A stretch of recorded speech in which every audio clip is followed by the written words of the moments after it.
एक बार आनंद और उसके कुछ दोस्त गर्मियों की छुट्टियों में एक हिल स्टेशन पर गए।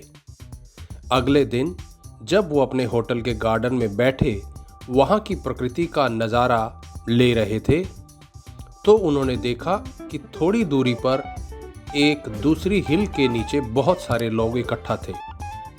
उनके मन में भी आया कि चलो हम भी वहाँ चलते हैं, जानते हैं वहाँ इतनी भीड़ क्यों है। जब वे वहाँ पहुँचे तो वहाँ बहुत भीड़ थी और वहाँ पर शोर भी बहुत था। चारों ओर लोग ही लोग दिखाई दे रहे थे। लोग ऊपर की चोटी की ओर देख रहे थे और वहाँ पिकनिक मना रहे थे। कुछ लोग अपने परिवार के साथ थे तो कुछ दोस्तों के साथ थे। वहीं कुछ लोग ऊपर हिल पर भी चढ़ रहे थे।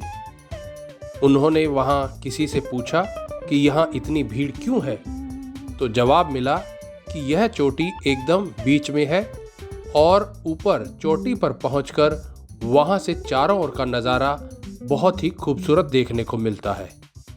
लेकिन चोटी पर पहुंचना आसान नहीं है, काफ़ी मुश्किल है और रास्ता भी काफ़ी पथरीला है। आनंद और उसके दोस्तों ने सोचा कि चलो अब आ ही गए हैं तो पहाड़ पर चढ़ते हैं और अपनी ट्रिप का पूरा मज़ा लेते हैं। अब सब दोस्त उस पहाड़ी पर चढ़ना शुरू कर देते हैं।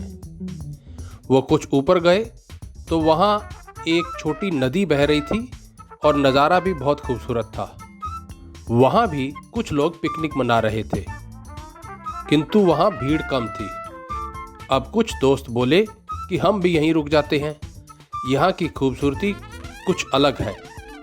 कुछ दोस्त तैयार हो गए, लेकिन कुछ दोस्त बोले कि चलो चोटी पर चलते हैं। जरा सोचो, जब यहाँ इतना खूबसूरत है तो चोटी पर और कितना खूबसूरत नज़ारा होगा।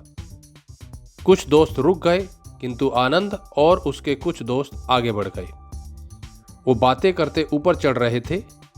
जैसे जैसे वो ऊंचाई पर जा रहे थे, नज़ारा और भी खूबसूरत होता जा रहा था।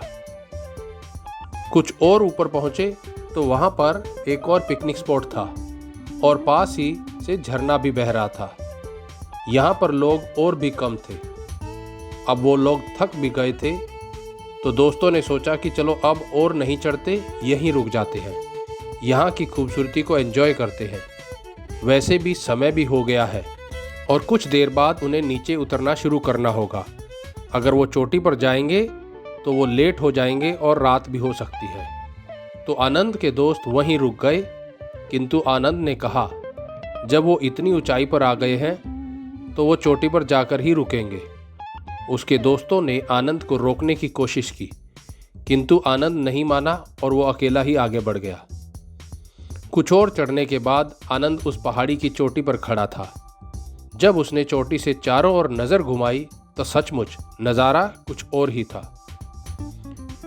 अब आनंद सोचने लगा कि काश उसके दोस्त भी उसके साथ यहाँ चोटी पर आ जाते तो वो भी इस खूबसूरती को देख सकते थे। अब उसे खुद पर गर्व महसूस हो रहा था, क्योंकि जो उसने डिसाइड किया था वो अचीव किया।